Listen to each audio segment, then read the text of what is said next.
Morning students.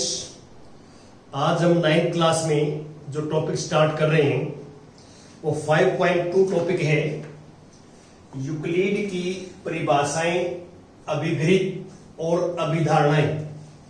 काफी important है, तो इसमें हम कंटिन्यू करते हैं। यूक्लिड के समय के यूनानी गणितज्ञों ने ज्यामिति को उस विषय का एक सिद्धांतीय प्रतिमान सोचा जिसमें वो रहते थे और जैसे बिंदु, रेखा, तल, पृष्ठ इत्यादि की अवधारणाएं उन वस्तुओं से स्थापित की गई जो उनके आसपास थी। देखिए, इस बात को आपको समझना पड़ेगा कि उस समय जो आसपास की वस्तुएं थी उनको आसपास की वस्तुओं को ऑब्जर्व करके, उनका जो है आसपास को वस्तुओं को ढंग से देख के इन बातों का जो है ये किया गया। सबसे पहले बिंदु बिंदु बिंदु, 2 नंबर पे रेखा रेखा लाइन, 3 नंबर पे तल जिसको प्लेन बोलते हैं तल, और 4 नंबर पे जो है पृष्ठ। तो ये इनकी जो अवधारणाएं थी जो है इन चीजों की, तो उस टाइम जो आसपास की वस्तुएं थी उनको देख के इनकी जो है अवधारणाएं की गई। और आकाश जो पूरा आकाश है इसको बोलते हैं इंग्लिश में स्पेस। आकाश और उसके आसपास के ठोसों के अध्ययनों के आधार पर ठोस आकृति, जैसे मैंने पिछले लेक्चर के अंदर भी आपसे जो है एक बताया था कि एक कटा हुआ जो पिरामिड होता है, कटा हुआ पिरामिड, या पिरामिड कंप्लीट हो, पूरा हो कंप्लीट पिरामिड, तो उस तरह की ठोस आकृतियां होती हैं। तो अभी कह रहा है कि आकाश और उसके आसपास के ठोसों के अध्ययनों के आधार पर एक ठोस वस्तु का सिद्धांतीय ज्यामिति अवधारणा विकसित की गई। तो जैसे ठोस जो वस्तुएं होती हैं उनका जो सिद्धांतीय जो ज्यामितीय अवधारणा विकसित की गई उस समय, और एक ठोस का आकार होता है। मतलब ये बताया गया कि भी ठोस आकृति है तो उसका एक आकार होता है और माप और स्थिति होती है, उसकी मेजरमेंट होती है और इसकी एक पोजीशन होती है कि ठोस आकृति की। तो ये जो है उस टाइम जो है ज्यामिति की जो अवधारणा विकसित हुई, और एक ठोस आकृति को एक स्थान से दूसरे स्थान तक ले जाया जा सकता है। एक ठोस आकृति को एक स्थान से दूसरे स्थान तक ले जाया जा सकता है। अब इस ठोस आकृति की जो है प्रॉपर्टीज बताई गई कि इसकी परिसीमाएं जो है वो पृष्ठ होती हैं। ठोस आकृति की परिसीमाएं पृष्ठ होती हैं।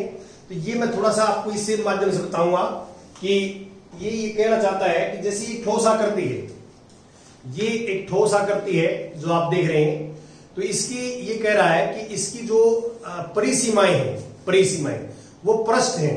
ये जो है देखिए ये है। तो इस तरह ठोस आकृति की जो है परिसीमाएं जो है वो एक पृष्ठ होती हैं, और जो पृष्ठ के किनारे होते हैं, पृष्ठ के जो किनारे होते हैं, पृष्ठ की जो परिसीमाएं होती हैं वो या तो कर्व होगी या एक सीधी रेखा होगी। जैसे आपके सामने ये एक पृष्ठ है, ये के पृष्ठ है, एक तल है जिसको हम जो है, और इसकी जो परिसीमाएं हैं वो आप देख सकते किनारे हैं। और जो ये सीधी रेखा होगी या ये कर्व भी हो सकती है, और वक्र जिसको बोलते हैं हिंदी में, कर्व या वक्र, और यह सीधी रेखा भी हो सकती है। और वक्र या कर्व के जो एंड पॉइंट्स होते हैं वो बिंदु होते हैं। वो क्या होते हैं? बिंदु। तो उसने इस ठोस आकृति की चीजें सारी बताई हैं। तो ये हम बात करेंगे अभी कि इसमें क्या डिस्कस कर रहे हैं आपके साथ। अब मैं बात कर रहा था कि जैसे ठोस आकृति की बात कर रहा था मैं, इसकी परिसीमाएं पृष्ठ कहलाती हैं। परिसीमाएं जैसे मैंने आपको बताया कि पृष्ठ कहलाती हैं, सरफेस कहलाती है, और ये आकाश के एक भाग को दूसरे भाग से पृथक करती है। आकाश मतलब जो है स्पेस, जो आप देख रहे हैं कि ये जो हमारे पास पृष्ठ हैं, ये आकाश को 2 भागों में, 3 भागों में इस तरह बांटती हैं, मतलब आपस में जो है भागों को सेपरेट करती हैं, ये कहना चाहता है। और इस पृष्ठ की जो है कोई मोटाई नहीं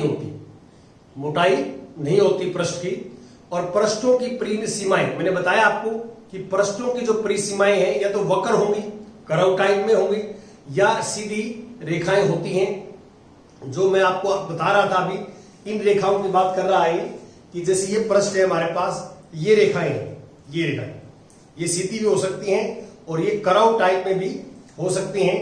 और अब जो वक्र या सीधी रेखाएं हैं, उनके जो एंड पॉइंट होते हैं, उनके जो सिरे होते हैं, वो बिंदु होते हैं।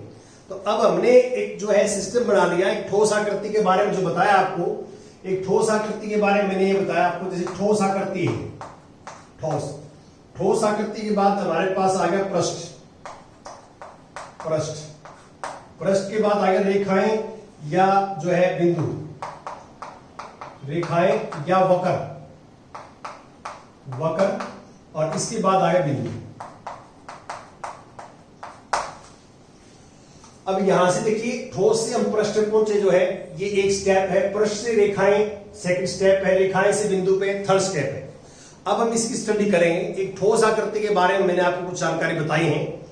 अब कहता है कि ठोसों से बिंदुओं तक, ठोसों से बिंदुओं तक जो है 3 चरणों पर विचार कीजिए। 3 चरण है इसके अंदर, मैंने बताया है कि ठोस से पृष्ठ, पृष्ठ से रेखाएं, रेखाएं से बिंदु, और प्रत्येक चरण में हम एक विस्तार, जिसे हम विमा कहते हैं, विमा। तो विमा होती है डिमेंशन। एक नया विचार हमारे पास, विमा को इंग्लिश बोलते हैं डिमेंशंस। तो विमा भी कहते हैं, इसलिए यह माना जाता है कि ठोस की जो विमाएं हैं, ठोस की विमाएं वो 3 होती हैं, और पृष्ठ की जो विमाएं हैं वो 2 होती हैं, और रेखा की जो विमा है वो 1 होती है, और बिंदु की जो विमा है कोई विमा नहीं होती। ये संख्या बताई गई है कि जो ये माना जाता है कि ठोस आकृतियां जो होती हैं उसकी 3 विमाएं होती हैं। विमाओं का आपको अर्थ ये है, आप छोटी क्लासेस के अंदर पढ़ चुके हैं, यदि मैं थोड़ा सा आपको बताऊं कि क्या कहना चाहता हूं मैं। जैसे ये जो है एक ठोस आकृति है, ठोस आकृति, इसकी 3 विमाएं होती हैं। देखिए, लंबाई, चौड़ाई और ऊंचाई। यहां पे लंबाई, चौड़ाई, ऊंचाई, इन तीनों चीजों को बोलते हैं हम डिमेंशंस या विमाएं। तो ठोस आकृति कोई भी होगी तो उसकी 3 विमाएं होती हैं। ये क्वेश्चन करना चाह रहा है। उसके बाद पृष्ठ, ये पृष्ठ है, इस टाइप का होता पृष्ठ। ये एक्चुअल में मतलब कागज की मोटाई होती है समथिंग, लेकिन पृष्ठ की मोटाई नहीं होती। पृष्ठ में 2 विमाएं होती है सिर्फ, एक लंबाई, ये लंबाई, और एक चौड़ाई। जो पृष्ठ होता है, जैसे आयत है और आपके पास जो वर्ग है, समचतुर्भुज है, इस टाइप की जो है आकृतियां, तो वो उसकी 2 चीजें जो है लंबाई और चौड़ाई, पृष्ठ की जो है लंबाई और चौड़ाई 2 विमाएं होती हैं। इसकी 3 होती हैं, लंबाई, चौड़ाई और ऊंचाई। और रेखा जो है, रेखा की मोटाई नहीं होती, रेखा की सिर्फ लंबाई होती है। तो रेखा की विमा 1 होती है और बिंदु की कोई विमा नहीं होती। ये आपको यहां बताना चाह रहे हैं। ये सिस्टम चल रहा हमारा। अब मैं थोड़ा सा आगे इसको कंटिन्यू करता हूं और बताता हूं आपको कि यूक्लिड ने इन कथनों को संक्षिप्त रूप से परिभाषाओं के रूप में प्रस्तुत किया। ये जो कथन है, इनको यूक्लिड ने जो है एक संक्षिप्त रूप में, परिभाषाओं के रूप में प्रस्तुत किया। उन्होंने अपने इन रहस्योद्घाटनों का प्रारंभ एलिमेंट्स की पुस्तक, कल जिक्र किया था मैंने कि एलिमेंट्स का जो उसने ग्रंथ लिखा था, प्रसिद्ध ग्रंथ, और 1 से लेकर 23 परिभाषाएं, डेफिनेशन देकर किया। तो ऐसी चीजों का जो है यूक्लिड ने और एलिमेंट्स की बुक्स में 1 से लेकर 23 तक डेफिनेशन लिखी, परिभाषाएं लिखी, और इनमें से कुछ परिभाषाएं नीचे दी गई हैं। अब कुछ परिभाषाएं मैं पढ़ रहा हूं कि क्या बात हुई वहां पे।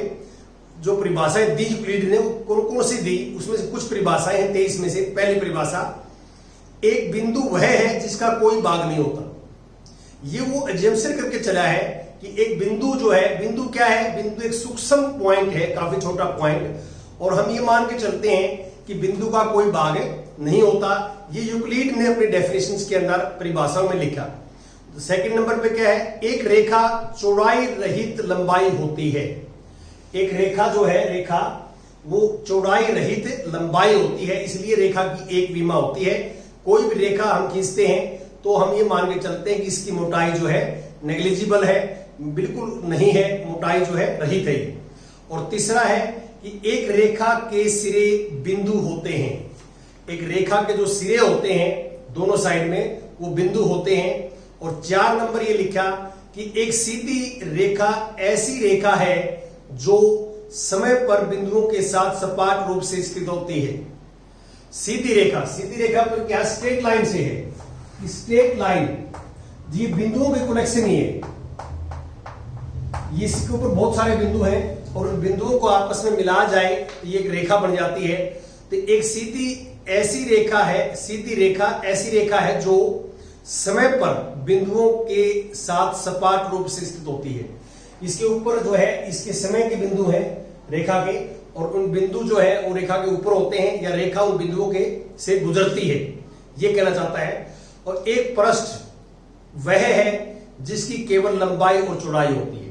तो पृष्ठ का जैसे मैंने आयत है, वर्ग है, इस तरह की चीजें बताई, तो वो सारे के सारे जो है वो पृष्ठ वाली आकृतियां होती हैं और उसमें मोटाई नहीं होती, लंबाई और चौड़ाई होती है। और पृष्ठ के किनारे रेखाएं होती हैं। जैसे मैंने आपको एग्जाम्पल भी दिया है, जैसे मैं इस टाइप का पृष्ठ होता है देखने में आकृति, ये पृष्ठ नहीं है वैसे, ये तो जो है आप ये मान के चलिए कि ये घनाभ आकृति का है, इसकी मोटाई कुछ है, लेकिन पृष्ठ की जो है आकृति लगभग इस टाइप की होती है देखने में। और इसके जो पृष्ठ के जो किनारे हैं, किनारे ही है, किनारे से इनको हम किनारे बोलते हैं। ये जो किनारे हैं जो आप देख रहे हैं नीचे वाला, पृष्ठ के जो है किनारे वो रेखाएं होती हैं। ये हमारा जो है टॉपिक चल रहा है। इसके बाद एक समतल पृष्ठ, पृष्ठ तो ऊपर खापड़े पे हो सकता है, समतल जैसे ये ग्रीन बोर्ड है, ये समतल पृष्ठ है। एक समतल पृष्ठ ऐसा पृष्ठ है जो समय पर सीधी रेखाओं के साथ सपाट रूप से स्थित होता है। एक समतल जो पृष्ठ होता है वो एक ऐसा पृष्ठ होता है जो समय पर सीधी रेखाओं के साथ सपाट रूप से स्थित होता है। इसके अंदर में रेखाएं खींचें तो सारी की सारी रेखाएं इस समतल पृष्ठ पे होंगी और समतल पृष्ठ जो है वो रेखाओं का एक जो है समूह हो जाता है। तो ये कहता है ये सीधी रेखाओं सपाट रूप से खड़ा होता है। ये लगभग 7 चीजें जो है 23 में से मैंने आपको बताई हैं। अब मैं आगे चलता हूं। यदि आप ध्यानपूर्वक इन परिभाषाओं को देखें, ये 7 डेफिनेशन है, आप बुक में ध्यानपूर्वक देखें तो आप पाएंगे कुछ पदों जैसे भाग है, चौड़ाई है, लंबाई है, सपाट रूप से है इत्यादि स्पष्ट रूप से आगे और अधिक समझाने की आवश्यकता है। इस तरह के शब्द जैसे बिंदु का कोई भाग नहीं होता, भाग क्या है, अब भाग का मीनिंग यहाँ पे क्या है, तो उदाहरणार्थ बिंदु की परिभाषा में विचार कीजिए जो यूक्लिड ने दी है। बिंदु की क्या परिभाषा दी है, इस परिभाषा में एक भाग को परिभाषित करने की आवश्यकता है। मान लीजिए कि हम यह परिभाषित करें कि वह एक भाग वह है जो क्षेत्र घेरता है, भाग वह है जो क्षेत्र घेरता है। तो क्षेत्र की हम परिभाषा क्या होगी, फिर एक भाग वह है जो क्षेत्र घेरता है, तो फिर क्षेत्र की परिभाषा चाहिए, हमारे को आवश्यकता होगी। तो एक वस्तु को परिभाषित करने के लिए, किसी भी एक वस्तु को परिभाषित करने के लिए हमें अनेक वस्तुओं को परिभाषित करने की आवश्यकता होगी। तो इसलिए क्या है, बिना किसी अंत के परिभाषाओं की एक लंबी श्रृंखला प्राप्त हो सकती है। यदि हम मान लो एक चीज की परिभाषा जो है वो बनाएं तो उसमें बहुत सारे शब्द ऐसे आएंगे, फिर उन शब्दों की परिभाषा बनाएं, फिर उसमें बहुत ज्यादा शब्द आएंगे, तो ऐसी श्रृंखला चलती रहेगी परिभाषा की। तो इन्हीं कारणवश गणितज्ञों द्वारा यह सुविधाजनक पाया गया कि कुछ ज्यामितीय पदों को अपरिभाषित मान लिया जाए। अब ये बात ये आ गई, इसलिए कहता है कि कुछ जो है ज्यामितीय पदों को अपरिभाषित, जिसको आप कहते हैं अनडिफाइंड, जिसका प्रूफ नहीं है हमारे पास, हम उसको जो है एज ए यूनिवर्सल ट्रूथ मान के चलते हैं।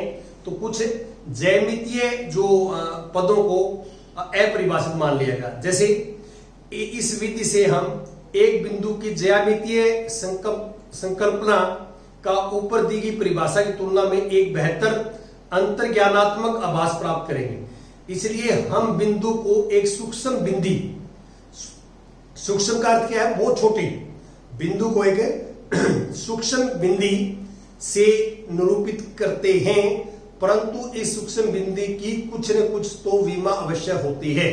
तो ये मान लिया हमने, जैसे हम बिंदु लगाते हैं, ये बिंदु लगा दिया हमने, ये कितना छोटा बिंदु लगा लें आप, कितना भी छोटा लगा लें, तो इसकी कुछ तो विमा होती है, कुछ तो स्थान घेरता ही है। तो इस तरह की चीजें वहां पे बगैर कोई अंतर्विरोध के जो गणितज्ञ थे उस टाइम, यूक्लिड के टाइम, उन्होंने ये मान के चले मैथमेटिक्स में कि हम ये मान के चलेंगे कि बिंदु कोई स्थान नहीं घेरता। एक्चुअल में घेरता तो है, लेकिन कुछ चीजों को मान लिया गया अगली डेफिनेशन डिफाइन करने के लिए, और चीजों की डेफिनेशन डिफाइन करने के लिए ये मान लिया गया कि बिंदु कोई जगह नहीं घेरता। इसी प्रकार की समस्या उपरोक्त परिभाषा 2 में आती है। इसमें चौड़ाई और लंबाई का संदर्भ आता है। इसमें से किसी को भी पहले परिभाषित नहीं किया गया है। अब लंबाई क्या है, चौड़ाई क्या है, जब स्टार्टिंग में जो कॉन्सेप्ट आया तो इसको भी परिभाषित नहीं किया गया है। इसी कारण किसी भी विषय के अध्ययन के लिए कुछ पदों को अपरिभाषित रखा गया है। तो ये चीजें जो मैं बता रहा हूं आपको, बहुत सारी चीजों को इसके अंदर स्टार्टिंग में अपरिभाषित रखा गया। इसलिए ज्यामिति में हम बिंदु, रेखा, तल और समतल तल और समतल पृष्ठ को अपरिभाषित शब्दों के रूप में मानकर चलते हैं। ये चीजें जो है, बिंदु है, रेखा है, तल है, पृष्ठ है, इनका सिर्फ हम एक इमेजिन कर सकते हैं, विजुअलाइजेशन कर सकते हैं कि भाई हम इस तरह की वस्तुओं की बात कर रहे हैं जो है, लेकिन इनको हम क्या है, इनको अपरिभाषित मानकर चलते हैं। केवल यह बात अवश्य है कि हम इन्हें अंतर्ज्ञानात्मक रूप से निरूपित कर सकते हैं। अंतर्ज्ञान मैं बता रहा था आपको कि हम कल्पना कर सकते हैं, अपने माइंड के अंदर सोच सकते हैं कि इस टाइप की आकृतियां जो है वो समतल तल है, इस टाइप की आकृतियां पृष्ठ हैं, ऐसी रेखा होती है। तो हम क्या है कि विजुअलाइजेशन या कल्पना कर सकते हैं। लेकिन यहां पे देखिए, जब हम रेखा खींचते हैं, रेखा तो इसकी मोटाई दिखाई दे रही है हमारे, लेकिन हम ये मान के चलते हैं कि इसकी मोटाई नहीं होती। तो एक्चुअल में तो ये रेखा नहीं है, इसकी तो मोटाई है। तो ये क्या है कि हमारे जो है अंतर्ज्ञानात्मक, अंदर का जो ज्ञान है, हम ये मान के चलते हैं कि ये जो है अपरिभाषित शब्द है और ये है। और इसमें अब भौतिक प्रतिमानों की सहायता से स्पष्ट कर सकते हैं, भौतिक प्रतिमानों की सहायता से वस्तुओं से स्पष्ट कर सकते हैं। और अब अपनी इन परिभाषाओं को प्रारंभ करते हुए यूक्लिड ने कुछ गुणों को बिना सिद्ध किए सत्य कथन मानने की कल्पना की है। यूक्लिड ने क्या किया है कि अपनी इन परिभाषाओं से प्रारंभ करते हुए, इन परिभाषाओं को जो है उसने मान लिया, जम्पशन कर ली, सपोज कर लिया, और कुछ इन परिभाषाओं को अनडिफाइंड छोड़ दिया, अपरिभाषित छोड़ दिया। और यूक्लिड ने कुछ गुणों को बिना सिद्ध किए सत्य कथन मानने की कल्पना की। ये कल्पनाएं वास्तव में स्पष्ट सर्वव्यापी सत्य थे। यूनिवर्सल ट्रूथ जो थे वो उसने एजम्पशन कर ली, उनका प्रूफ नहीं है। लेकिन पूरे जो गणितज्ञ हैं या पूरा जो विश्व है, ह्यूमन बींग्स है, वो ये मानता है कि ये दिस इज ट्रू, ये ऑलवेज क्या है, ट्रू है ये। और ये जो है उन्होंने इनको 2 वर्गों में विभाजित किया, 2 वर्गों में विभाजित किया। तो पहला वर्ग क्या था, अभिगृत। ये पहला वर्ग था अभिगृत, 2 वर्गों में विभाजित किया इन चीजों को, उनको। फर्स्ट था अभिगृत,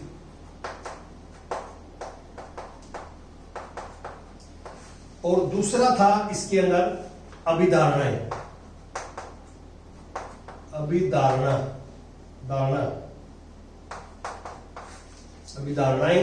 ये 2 चीजों में उसने विभाजित किया। अब अभिधारणा शब्द का प्रयोग उन कल्पनाओं के लिए किया गया जो विशिष्ट रूप से ज्यामिति से संबंधित थी। जो ज्यामिति से संबंधित थी, ज्यामिति से संबंधित थी, वो कहलाती हैं अभिधारणाएं, वो कहलाते हैं अभिधारणाएं। और जो पूरे गणित से, पूरे जो है गणित से संबंधित है, पूरे गणित से संबंधित है जो, उनको कहते हैं अभिगृत। तो यूक्लिड ने क्या है कि जो है बहुत सारी चीजें जो है वो बगैर प्रूफ दिए, बगैर प्रमाण दिए सत्य मान ली। उनको मतलब यूनिवर्सल ट्रूथ है, वो क्या है, यूनिवर्सल ट्रूथ है। पूरा मतलब वर्ल्ड या ह्यूमन बींग्स जो है उनको एज ए यूनिवर्सल ट्रूथ मान के और सत्य मानता हूं। उसने दो भागों में बांटा, एक अभिधारणा ज्यामिति से संबंधित है, ज्यामिति के अंदर बहुत सारी अभिधारणाएं मानी गई, और दूसरी है अभिगृत, ये पूरे गणित से संबंधित है। इसमें सारी अलजेब्रा के अंदर भी, कैलकुलेशन के अंदर ये जो है, और ज्यामिति के अंदर भी ये सारे इंक्लूडेड है, और न्यूमेरिकल्स के अंदर भी। ये क्या अभिधारणाएं थी मैं पढ़ता हूं अभी। वे कल्पनाएं थी जिन्हें निरंतर जो है गणित के लिए प्रयोग किया गया, जिसका केवल ज्यामिति संबंध ही नहीं था बल्कि पूरे मैथमेटिक्स से था। अभिगृत के बारे में बता रहा है। अभिगृत और अभिधारणाओं की और अधिक जानकारी के लिए परिशिष्ट 1 को देखिए। अब जो मैं आगे पढ़ रहा हूं, यूक्लिड की कुछ अभिगृतों को बिना उनके द्वारा दिए क्रम नीचे दिए गए हैं। कुछ अभिगृत दिए हुए हैं यूक्लिड की। अभिगृत क्या है? जो पूरे मैथमेटिक्स के अंदर यूज करते हैं, लेकिन प्रूफ नहीं है उसका हमारे पास, वो यूनिवर्सल ट्रूथ है, ठीक है, और ये अभिगृत कहलाते हैं। अब मैं इसको पढ़ता हूं कि क्या है। पहला कि वे वस्तुएं जो एक ही वस्तु के बराबर हों तो एक दूसरे के बराबर होती हैं। देखो, वे वस्तुएं जो एक ही वस्तु के बराबर हों तो वे एक दूसरे के बराबर होती हैं। जैसे ये बताना चाह रहा है, मान लो सपोज करता हूं कि मेरे पास एक स्टूडेंट ए है, एक बी है, एक सी है। बी का वेट भी एक इक्वल है, सी का वेट भी एक इक्वल है। बी स्टूडेंट का वेट एक इक्वल है वेट के, और सी स्टूडेंट का वेट भी एक इक्वल है। तो कहता है कि ये दोनों वस्तुएं इसकी इक्वल है, ये दोनों भी इक्वल होंगे आपस में, बी इक्वल टू सी होगा, ये कहना चाहता है। तो इस तरह की चीजों को हम कहते हैं अभिगृत, ये यूनिवर्सल ट्रूथ है। सेकंड है, यदि बराबरों को बराबरों में जोड़ा जाए तो पूर्ण भी बराबर होता है। तो जैसे ये सेकंड में कहना चाहता है, जैसे मान लो 3 इक्वल टू 3 है और 4 इक्वल टू 4 है, ये भी इक्वल है, ये भी इक्वल है, तो बराबरों को बराबरों में जोड़ा जाए 7 इक्वल 7 आ जाएगा। लेफ्ट में जोड़ोगे, राइट में जोड़ोगे, दे आर इक्वल। इस तरह के हम बहुत सारी चीजें यूज करते हैं। बराबरों को बराबरों में जोड़ा जाए तो पूर्ण भी बराबर होता है। थर्ड है, यदि बराबरों को बराबरों में से घटाया जाए तो शेषफल भी बराबर आता है। ये बराबर है, देखिए इनमें घटाया जाए, इसमें से घटा दिया तो -3 आ जाएगा, और 4 में से -3 आ जाएगा। बराबरों को बराबरों में से घटाया जाए तो शेषफल भी क्या आता है? बराबर आता है। ये तीसरा था उसका। वे वस्तुएं जो परस्पर संपाती हो, एक दूसरे के बराबर होती हैं। संपाती का मीनिंग यहाँ पे सर्वांगसम से है, जो आप सर्वांगसम के बारे में छोटे क्लास में पढ़ते हो कि वे दो वस्तुएं एक दूसरे के ऊपर रखें, एक वस्तु दूसरी पर रखें, दूसरी को पहली पर रखें, तो बिल्कुल पूरा ढक ले, कोई भी जगह ना बचे, कोई एक्स्ट्रा ना हो, तो एक दूसरे को पूरा ढक ले, तो आपस में संपाती कहलाती हैं, जिसको आप सर्वांगसम भी कहते हैं। इसको सर्वांगसम आकृतियां, और वो आपस में बराबर होती हैं। पूर्ण अपने भाग से बड़ा होता है। पूर्ण का अर्थ क्या है? जैसे मान लो सपोज करते हैं सर्कल है, ये वृत्त है पूरा, इसका आधा भाग कर दिया, आधा ये कहता है कि जो पूर्ण है पूरा वृत्त, इसके आधे वृत्त से बड़ा होगा। ये तो ऑटोमेटिक है कि पूर्ण जो है उसके आधे से बड़ा होता है, उसके भाग से बड़ा होता है। अब आगे कहता है कि एक ही वस्तुओं के दुगने परस्पर बराबर होते हैं। अब कोई भी वस्तु है, मान लो जो है 3 इक्वल टू 3 है, इसका दुगुना कर दिया, 3 गुणा 2 गुणा 3, दुगने बराबर हो गए। क्या हो गए? दुगने भी बराबर हो गए। तो ये मैथमेटिकल एग्जाम्पल दे रहा हूं कि भी दो वस्तुएं बराबर हैं, उनके दुगने भी बराबर होंगे, उनके आधे भी बराबर होंगे। तो इस तरह की जो आम चीजें थी, जिनको यूनिवर्सल ट्रूथ कहते हैं, इनका कोई प्रूफ नहीं है, हम प्रैक्टिकली लाइफ में करके देख सकते हैं। These are always true, universal truth है, लेकिन इनका प्रूफ नहीं है हमारे पास, प्रैक्टिकली हम जो है कर सकते हैं। तो इस तरह की चीजों को यूक्लिड ने जो है अभिगृत माना है, अभिगृत। और अभिगृत क्या होते हैं? अभिगृत वो हैं ऐसी मतलब जो है परिभाषाएं हैं जो यूक्लिड ने जो अभिगृत में दिया, जो पूरे मैथमेटिक्स में यूज करते हैं, इसको कंप्लीट मैथमेटिक्स में यूज करते हैं इसको। और कल हम बात करेंगे अभिधारणाएं की, जो सिर्फ ज्यामिति से संबंधित है। अभिधारणाएं जो होती हैं वो ज्यामिति से संबंधित हैं, ये हम आपके साथ कल डिस्कस करेंगे। और आज हम इतना ही। Thank you very much.